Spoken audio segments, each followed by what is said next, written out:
नमस्कार, आप देख रहे हैं पॉलिटिकल पंचायत। मैं हूं दशरथ गुजर। राजस्थान की राजनीतिक विषयों पर चर्चा करने के लिए हमेशा जैसे हमारे साथ रहते हैं वरिष्ठ पत्रकार संतोष पांडे जी। इनका लंबा राजनीतिक अनुभव है राजस्थान को लेकर और कई बड़े चैनलों में काम किया है। ऐसे में अब राजस्थान की राजनीतिक नब्ज को अच्छी तरह से पहचानते हैं। जिस तरह से आपने देखा कि किस तरह से जैन जी ने एक बड़ा आंदोलन किया, उसको लेकर चर्चा करेंगे। साथ ही साथ राजस्थान के राजनीतिक विषयों को लेकर चर्चा करेंगे। आने वाले दिनों में राजस्थान की राजनीति किस तरह से होने वाली है, राजस्थान के उन तमाम बयान जो हाल ही में राजस्थान के राजनीतिक के जो बड़े लीडर हैं उन्होंने दिए, उसको लेकर भी, पंचायती राज चुनाव भी आने वाले, उसको लेकर भी चर्चा करेंगे। पांडे जी, सबसे पहले चर्चा कर लेते हैं जो आपने देखा 20 दिनों तक जो कुछ हुआ जंतर मंतर पर, तमाम चीजें चली, उसको लेकर किस तरह से आने वाले दिनों में क्या जो बीजेपी की राजनीति इससे प्रभावित होने वाली है, विपक्ष को क्या इससे फायदा होने वाला है, क्या कुछ सिनेरियो बनने वाला है, पहले तो इस पर चर्चा करते हैं। जैन जी की बहुत बड़ी चर्चाएं हो रही हैं। प्रधान जो शिक्षा मंत्री थे केंद्र के, उनका इस्तीफा भी हो गया है। अब कई तरह की चर्चाएं हैं। देखिए, वहाँ दो चीजें राजस्थान से एकदम कनेक्टेड हैं। पहला ये कि सीकर में एक बच्चे ने आत्महत्या की थी जिसमें राहुल गांधी फोन से जुड़े थे। वहाँ पर विनोद जाखड़ जो राष्ट्रीय निशुआई के जो राष्ट्रीय अध्यक्ष हैं, वो जाकर के फोन कराया था उन्होंने। दूसरी बात, जो सीजीपी के प्रवक्ता हैं राका, वो जयपुर से हैं और उन्होंने इसीलिए मुझे लगता है, जो आप पूरी कहानी समझ में आ रही है, इन्होंने अभिजीत दीपकियों को यहाँ लाया था। अभिजीत को थप्पड़ पड़ता है और शिक्षा मंत्री जो मदन दिलावर हैं वो राजस्थान से हैं। और आप देखिए, एक दावा किया जा रहा था भजन लाल सरकार के द्वारा लगातार कि हमारे समय कोई पेपर लीक नहीं हुआ, कोई पेपर लीक नहीं हुआ। और जिस नीट पेपर लीक को लेकर इतना विवाद हुआ, उस नीट पेपर लीक में 3 लोग 4 लोग राजस्थान से भी जुड़े हैं।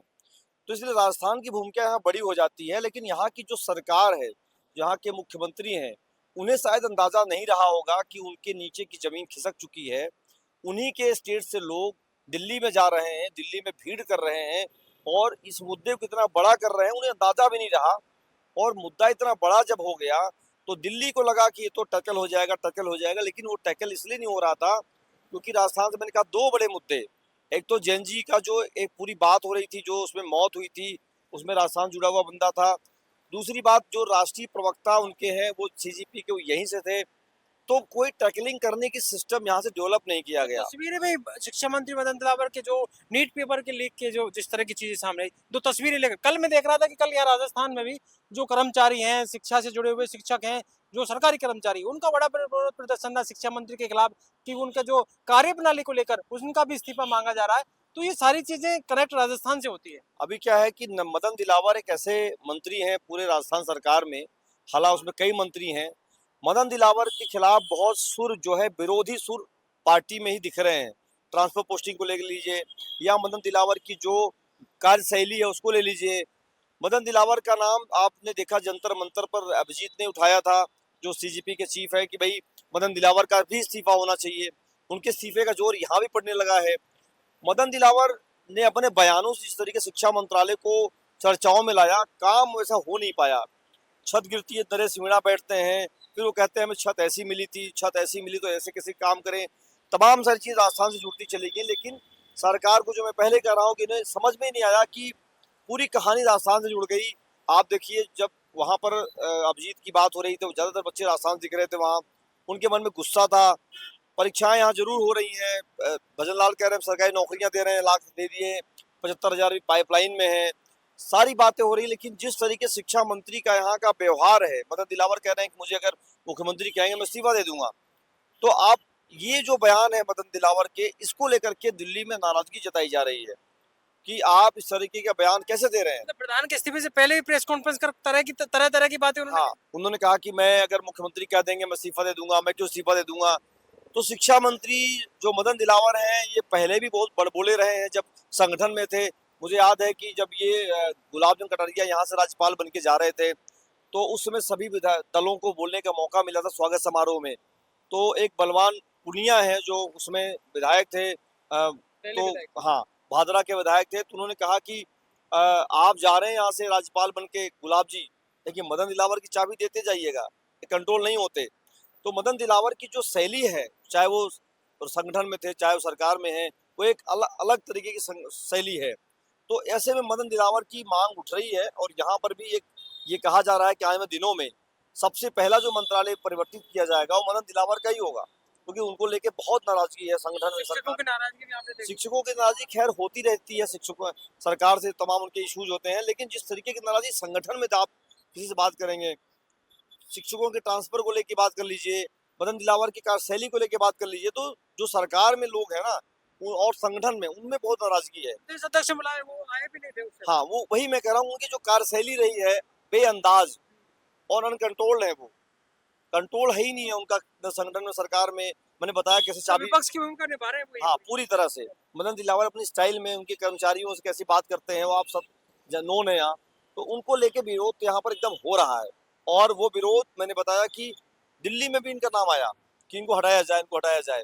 अब वो देखते हैं कितना सरकार इस पे एक्शन लेती, क्या करती है, देखने कितना प्रभाव आप बीजेपी मानते हैं? क्या चूक हुई कहीं ना कहीं कोई एक्चुअली यहाँ पर चूक नहीं हुई, लेकिन जो वसुंधरा राजे सरकार में जो मंत्री हुआ करते थे उसमें से अगर आप उठा के देखेंगे तो बहुत कम लोगों को मंत्रालय में जगह मिली है।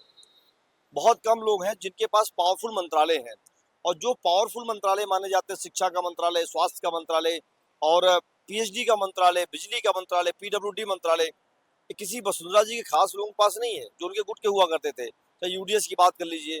तो ऐसे में अब ये सब चीजें दिख के सामने आ रही है कि भाई 2.5 साल हो गए, 2.5 साल के बाद ये इनका काम है, सरकार चुनाव में जाएगी तो कैसे जाएगी, अब समीक्षा भी होने लगी इनके काम की, तो मुझे लगता है इसलिए इनको दिक्कत हो रही है थोड़ी सी। क्योंकि आप कह रहे हैं कि समीक्षा हो रही है, और बड़ी बात यह है कि संगठन को लेकर भी चर्चा है कि केंद्र का जो संगठन बनने वाला है, नितिन नवीन का पहला संगठन कौन जाएगा, वो बड़ी बात है। वहीं मंत्रिमंडल को लेकर भी चर्चाएं होती, क्योंकि कहीं ना कहीं एक बार तो करना ही पड़ेगा, कोई 2.5 साल हो गई है, 3 साल हो जाएंगे तब करना पड़ेगा, करना तो पड़ेगा। वो सारी चीजें, पंचायती राज चुनाव का इफेक्ट कितना बड़ा रहेगा वो देखने वाले, क्योंकि कोर्ट में गया और पंचायती राज चुनाव भी इनके सर पे आ गए हैं, चुनाव तो करवा नहीं है, तो उसका असर पंचायती राज चुनाव को लेकर सारी चीजें कैसे करने बैठेगी। देखिए, पंचायती राज चुनाव यहाँ पर जो पहले हुए थे, अगर आप देखिए जब कोरोना का समय चल रहा था, अशोक गहलोत की सरकार थी, अशोक गहलोत ने कहा हमें मैसेज देना शहर में कि शहर में गहलोत की सरकार इतना अच्छा काम कर रही है कि शहर के निगमों में कांग्रेस की बोर्ड बनेंगे। आपने देखा जयपुर में एक बोर्ड कांग्रेस का, जोधपुर में एक बोर्ड कांग्रेस का, कोटा में एक बोर्ड कांग्रेस का, उदयपुर, इस तरीके से उन्होंने मैसेजिंग दी, शहर में दे रहे थे क्योंकि कांग्रेस शहर में नहीं आती। अब बीजेपी कह रही हम मैसेज देंगे शहर से, जबकि शहर में ही बीजेपी की सरकार रहे चाहे न रहे, बोर्ड शहर में बीजेपी के बनते आए हैं, शुरू से बनते आए हैं। आज आप उठा के देखिए तो यहाँ पर अगर जो इलेक्शन हुआ निगम में, तो अगर ज्योति खंडेलवाल को हटा दिया जाए तो 99% जो आपके जो मेयर बने वो सब भाजपा के ही बने। तो शहर में तो भाजपा कांग्रेस का कोई वजूद रहा नहीं। लेकिन अब बीजेपी में ऐसे लोग मंत्रणा दे रहे हैं, पता नहीं वो किस माइंडसेट से दे रहे हैं, क्यों दे रहे हैं, ऐसा क्यों करना चाहते हैं कि सरकार के खिलाफ एक मैंडेट बन जाएगा अगर हम इसमें फेल हो गए। और ग्रामीण इलाकों में सच में इनकी स्थिति खराब हो गई है, संगठन में इनके कोई दबाव नहीं है, कोई ताकत नहीं है, जो लोग काम कर रहे हैं वर्षों से उन्हें किनारे रखा गया है। मंत्रियों का बेअंदाज, बेलगाव, जिस तरीके का इनका व्यवहार है, हर कोई दुखी परेशान है। और उसका जो परिणाम है ना वो हमेशा आता है चुनाव में। 2.5 साल के बाद अब चुनाव में जा रहे हैं तो मुश्किल होगा आपके लिए। अभी सोच रहे हैं मैं शहर में निगम का चुनाव करा के मैसेज देके मैं ग्रामीण इलाकों में चला जाऊं, लेकिन जो हालात हैं वो शहरों में भी स्थिति इनकी अच्छी नहीं दिख रही है, क्योंकि शहर में और ग्रामीण इलाकों दोनों में आपने कोई बड़ा काम नहीं किया है। वसुंधरा की सरकार रही हो या उसके पहले गहलोत की सरकार रही हो, उन्होंने शहरों में बहुत कुछ ऐसा काम किया जिसको गिनाते थे, ये तमाम सारी बातें थी, लेकिन ऐसा कुछ भजनलाल सरकार में हो नहीं पा रहा है। अब बसें दौड़ रही हैं, जल आ रहा है, इनका क्या इफेक्ट होगा, पानी आ रहा है, यमुना जो समझौता हो रहा है, इन चीज़ों का बहुत असर है नहीं ग्राउंड लेवल पर, क्योंकि अभी पानी आपने दिया नहीं है। लोग डायरेक्ट इन्फॉर्मेशन, डायरेक्ट बेनिफिट पे जोड़ने लगे हैं, भाई हमें आपने 2000 रुपये दिया कि नहीं दिया, आप कह 10 साल बाद 2000 रुपये आएंगे, तो लोग उस पर भरोसा अब नहीं करते। तो इसका एक असर है, इसलिए पंचायत चुनाव में बहुत अप्रत्याशित परिणाम आएंगे। अच्छा, ये परिणाम दोनों को अप्रत्याशित रहेंगे। अप्रत्याशित रहेंगे। कांग्रेस की तरफ से भले ही उनके में लठ बज रहा है आपस में, गहलोत डोटासरा ये सब अच्छा, आपस में। दोनों की राजनीतिक अगर देखें, पंचायती राज चुनाव तो एक तरफ होगा जिस तरह से आप कह रहे हैं, लेकिन दोनों के कांग्रेस और बीजेपी को अगर देखा जाए, दोनों के नेताओं को देखा जाए, तो किस तरह से बयानबाजी आपने देखी, विपक्ष को जो मौका मिला अभी इस पूरे आंदोलन की वजह से, नीट की वजह से, ये तमाम चीजें हुई, उसका असर राजस्थान की राजनीति पर कितना देखने को मिलेगा। बीजेपी और कांग्रेस के नेताओं की गुटबाजी दोनों तरफ देखी जा सकती है। देखिए, गुटबाजी हमेशा रही है, जब वसुंधरा जी रही तब भी रही है। गहलोत की तो गुटबाजी सड़क पे आ जाती, क्योंकि उनके यहाँ आला कमान में कोई बहुत ज्यादा वो पुदीना हमारे कहते बचता नहीं है, बचा नहीं है। कोई पावर बचा नहीं है। कर्नाटक में जिस तरह की ट्रांसफॉर्मेशन हुआ है कांग्रेस का, उससे थोड़ा डर है इनके मन में कि वहाँ चुपचाप तरीके से मुख्यमंत्री कुर्सी छोड़नी पड़ गई। वो एक भय है इनके मन में। लेकिन गहलोत जैसा खिलाड़ी, जादूगर जिसको कहते हैं, उन्हें बहुत ज्यादा चिंता नहीं है कि यहाँ क्या होगा, सरकार आएगी तो देखा जाएगा।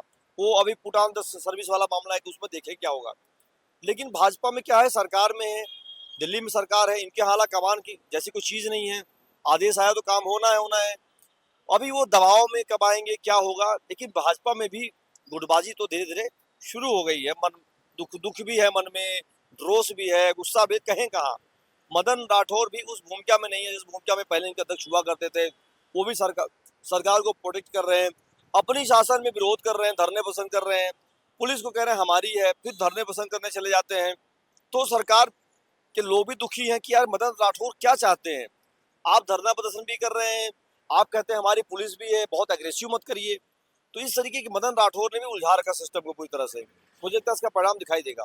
कांग्रेस के नेताओं की बात कर लें, सचिन पायलट और अशोक गहलोत को की राजनीति कर सकती, गोविंद सिंह डोटासरा और टीकाराम जूली, पहले दो थे अब चार हो गए। तो आने वाले वक्त में इनकी जो राजनीति की जो कड़ी है वो किस तरफ जाएगी, खास तौर पर क्योंकि कई तरह की भूमिका है, कास्टवाई देख ली और कई बड़े आंदोलन को आप देखिए, करौली में एक बड़ा आंदोलन, टकराव जैसी स्थिति हो गई थी, बड़ी मुश्किल से उसको संभाला। तो ये क्या क्या लगता है आपको, आने वाले दिनों में कांग्रेस में भी बड़ा टकराव देखने को मिल सकता है अगर इन चीजों को देखा जाए तो? ये राहुल गांधी ने एक स्ट्रेटजी अपनाई है कि हमारा जो अध्यक्ष होगा वो बुजुर्ग होगा, और जो हमारा नेता प्रतिपक्ष होगा वो यंग होगा। आप कहीं उठा के देखो, आप चाहे वो हिमाचल की बात कर लो, चाहे आप अभी एक दौर था कांग्रेस में कि भाई 75 साल के गहलोत कह रहे हैं हम सीएम बनेंगे, हुड्डा कह रहे हैं 80 साल में मैं सीएम बनूंगा, बीएस येदियुरप्पा के शासन में जाइए तो वहाँ सिद्धरामैया कह रहे हैं कि मैं बनूंगा। तो जो टेरिटरी थी बुजुर्गों की, वो राहुल गांधी ने धीरे धीरे शिफ्ट कर दिया है कि आप भैया मार्गदर्शन मंडल में आप भी जाइए। आप 82 साल की उम्र में खड़गे अध्यक्ष हैं और राहुल गांधी 55 साल 56 साल की उम्र में नेता प्रतिपक्ष हैं। जबकि नेता प्रतिपक्ष से होना चाहिए खड़गे को, अध्यक्ष जिन्होंने राहुल गांधी को, ज्यादा दौड़ना इनको है। लेकिन अब वो यंग लाएंगे, वो जो फेस है यहाँ पर, आप सचिन की उम्र 50 साल नहीं है, टीकाराम जूली की 45 साल है, डोटासरा की उम्र 60 साल है। तो वो अध्यक्ष अपना, मुझे लगता है कोई मैच्योर व्यक्ति रखना चाहते हैं जो सीनियर हो, जो अध्यक्ष के रूप में काम कर रहा हो।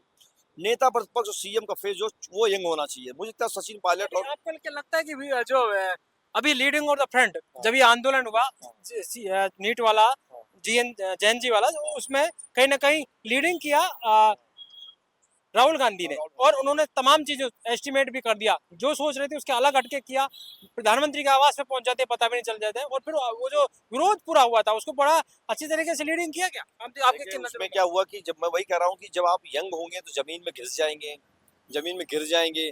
कांग्रेस के बारे में ये कहा जाता है, अमूमन हम ही लोग कहते हैं कांग्रेस में संघर्ष नहीं करते, वो मजे काट के आए हैं, जीवन में सत्ता देखे हैं, 70 साल तक राज किया है। अब उस चीज को, उस नैरेटिव को तोड़ने की कोशिश राहुल गांधी लगातार कर रहे हैं। आपने देखा वो पैंट और टी शर्ट में मिट्टी लगी है दिखा रहे हैं, नाक में चोट तक दिखा रहे हैं। अमूमन कार्यकर्ताओं के हाथ पैर टूट जाते हैं, दांत टूट जाते हैं, वो हल्की सी चोट दिखा रहे हैं कि हमें चोट लगी है, हमें हमारा मिट्टी में कपड़ा सन गया है। वो मैसेजिंग कर रहे हैं कि अब राजस्थान में हो चाहे दिल्ली में हो चाहे कहीं भी, कांग्रेस उस मोड पे नहीं जिस मोड पे हम समझते थे। तो ऐसे में वो सीनियर जो अध्यक्ष होगा वो पार्टी को लीड करेगा, और जो यंग होगा जो पार्टी के साथ सदन में होगा और सड़क पे होगा वो थोड़ा यंग होगा। विपक्ष में उनके साथ नजर आया था इसीलिए आ रहा, क्योंकि अभी आप देखो, आप ओवरऑल एज देखो, आप चाहे अखिलेश यादव को देखो, चाहे राहुल गांधी को देखो, चाहे वो ममता बनर्जी का अभिषेक बनर्जी को देखो, चाहे अरविंद केजरीवाल देखो, सबकी एज जो देखोगे ना आप, अंडर 60 है। तो एक उनमें मादा है सड़क पर लड़ने का, भिड़ने का, सड़क पर लेटने का।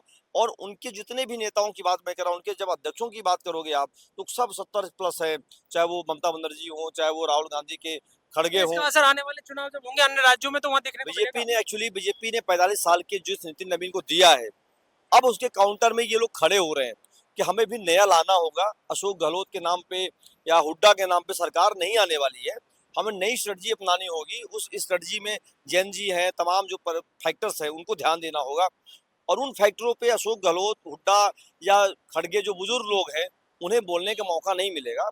बोलेंगे यंग जो इनके पॉलिटिशियंस हैं, उन्हें आगे ला रहे हैं। चाहे संजना जाटो की बात कर लो, चाहे टीकाराम जूली की बात करो, दलित चेहरों में, जाट चेहरों में बात करो, तमाम ऐसे चेहरे जो डोटासरा हो, गुजरों में, तमाम ऐसे। तो ये देख रहे हैं कि अब हम जेएनजी कनेक्टेड जो लोग जो नई बातें कर रहे हैं, जो नए मुद्दों को लेकर आगे बढ़ रहे हैं, जो पुराने ख्यालात के जरूर हैं लेकिन मुद्दा और बात उनकी नई है। तो ऐसे में कांग्रेस बीजेपी कोई भी दल हो, आप देखो हर जगह वो एक एज फैक्टर काम कर रहा है। वो एज फैक्टर यहाँ पे दिखाई दिया। राहुल गांधी ने किस तरीके से सड़क पे, अगर मल्लिकार्जुन खड़गे राज्यसभा में नेता प्रतिपक्ष हैं, अगर वो जमीन पे गिरते तो उनकी क्या हालत होती, तमाम सारी बातें होती। तो इसलिए राहुल गांधी ने खुद मोहरा संभाला हुआ है। आने वाले जो चुनाव है अन्य राज्यों के, एक ये बात है कि जैसे उत्तर प्रदेश एक बड़ा राज्य है और अन्य राज्य जैसे पंजाब की बात कर ले, अन्य राज्यों के जहाँ चुनाव होंगे वहाँ पे असर देखने को मिलेगा विपक्ष देखो असर मिले चाहे ना मिले, लेकिन राहुल गांधी की इस घटना के बाद जो कांग्रेस के पीसीसी चीफ हैं, चाहे अजय राय उत्तर प्रदेश के हों, चाहे वो गोंदियाल जी चाहे उत्तराखंड के हों, चाहे पंजाब राजा के हों। राजा वरिंद हों, आप देखो सबने वहां पर ताकत दिखाई कि हमारा नेता जो है वो जमीन पे है तो हम भी खड़े हैं। उधर अजय राय ने वहां पर किया, आप बिहार में जाइए बिहार देखिए, में तो हर जो स्टेट पीसीसी है ना, वो अब समझ गया है कि अब जातीय आधार पे चुनाव नहीं लड़ना है, अब हमें जमीन पर रगड़ना है, अपने पैंट में मिट्टी लगानी है और हमें संघर्ष करना, लटकाना है।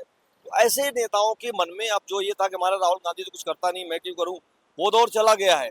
अब वहां का जो एक्शन होगा वो डी एक्शन के रूप में दिखेगा, डिसेंट्रलाइजेशन होता है इसका काम का, वो सारी राज्यों में दिखेगा। उनके प्रदेश अध्यक्ष जो हैं वो मेहनत करेंगे, आप देखना लट खाते हुए, जमीन पर गिरते हुए, पिटते हुए दिखेंगे आपको।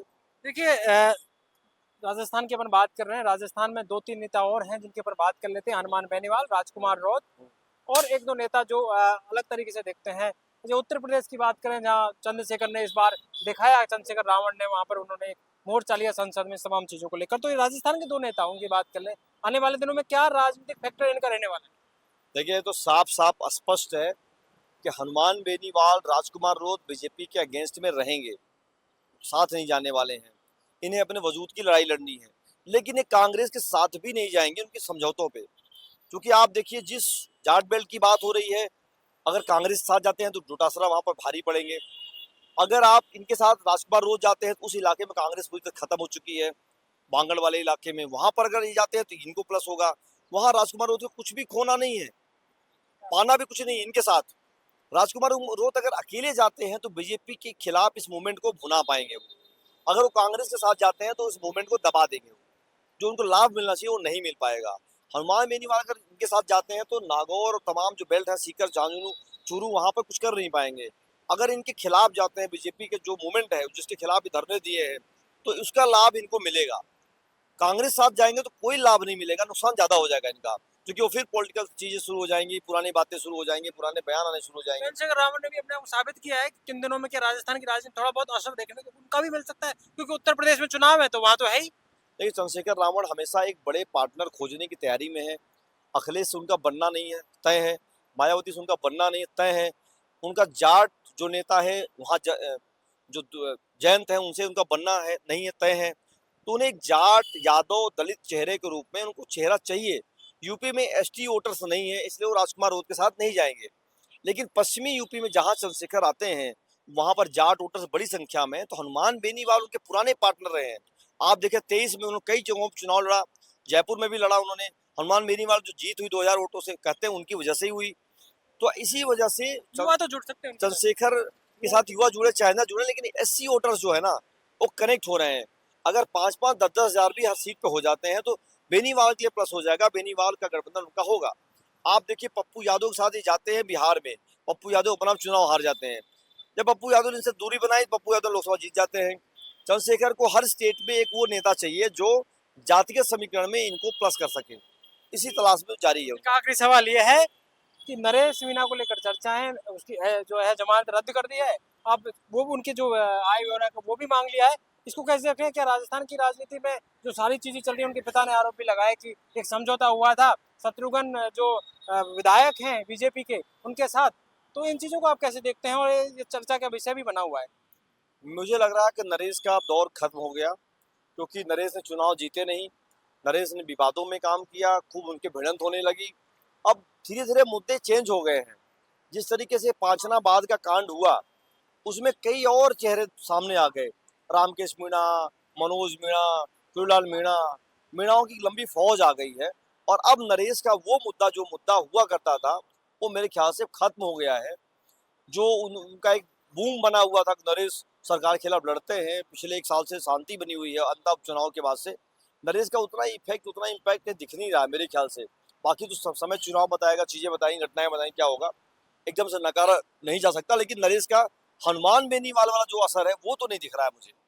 जो मुझे दिखना जो दिखता था कुछ दिन पहले कि भाई नरेश इन सीटों पर इन प्रभाव डालेंगे, वो प्रभाव बहुत उतना इफेक्टिव नहीं लग रहा है। देखिए हमारे साथ थे जो है संतोष पांडे जी, वरिष्ठ पत्रकार, इनसे तमाम बातों पर चर्चा हुई।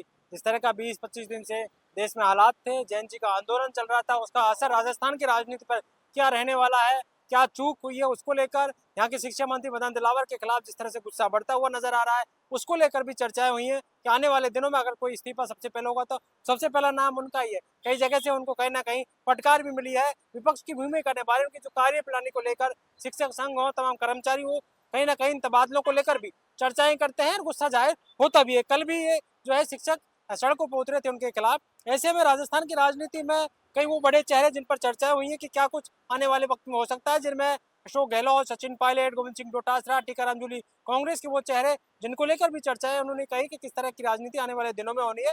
विपक्ष को लेकर राहुल गांधी ने जो भूमिका इन दोनों निभाई है, लगातार जो सड़कों पर लड़ाई लड़ी है और आंदोलन की भूमिका निभाई है, लीडिंग ऑफ द फ्रंट वो रहे हैं, विपक्ष को एक साथ लेकर उन्होंने जो काम किया है, उसका असर आने वाले दिनों में राजस्थान की राजनीति पर भी देखने को मिलेगा। तमाम जो राज्य आने वाले हैं उनमें चुनाव भी हैं, कई बड़े राज्य हैं। राजस्थान में पंचायती राज और नगर निकाय के चुनाव है, उनमें कहीं ना कहीं सरकार के 2.5 साल का कार्यकाल की समीक्षा हो जाएगी कि किस तरह का ये कार्यकाल होने वाला है उसको लेकर। वहीं अगर बात करें तो हनुमान बेनीवाल, राजकुमार राउत को लेकर भी चर्चाएं बहुत हैं कि वो किस तरह से आने वाले दिनों की उनकी राजनीति है। उन्होंने इस आंदोलन में जिस तरह भूमिका निभाई, अपने आप को साबित किया, वो भी एक बड़ी बात है क्योंकि असर तो होता है। कास्टवाई राजनीति राजस्थान में खूब होती है, अन्य राज्यों में भी होती है और उसी को लेकर चर्चाएं विशेष है। ऐसे ही तमाम मुद्दों को लेकर हमने चर्चाएं खूब की हैं और चर्चाएं में कई चीजें निकल के आई। आगे भी हम चर्चाएं करते रहेंगे इनसे और राजस्थान की राजनीति में क्या कुछ नया होने वाला है उस पर भी चर्चा करेंगे। मंत्रिमंडल को लेकर भी चर्चा है कि हो सकता है आने वाले दिनों में कुछ फेरबदल हो, संगठन में कुछ फेरबदल हो, जो राष्ट्रीय संगठन होगा, क्योंकि जिस तरह का माहौल चल रहा है उसमें कहीं ना कहीं नई चीजें देखने को मिल सकती हैं। और ये तमाम चीजें हैं, तबादलों को लेकर कार्यकर्ताओं में नाराजगी और तमाम चीजें हैं, जो कई तरह की चीजें सामने आई, उसको लेकर भी बहुत सारी चीजें राजस्थान की राजनीति में घटित हो सकती हैं। आप देखते रहिए पॉलिटिकल पंचायत के साथ तमाम राजनीतिक चर्चाओं के लिए। पॉलिटिकल पंचायत कैमरामैन राजेंद्र शर्मा के साथ दशरथ सिंह।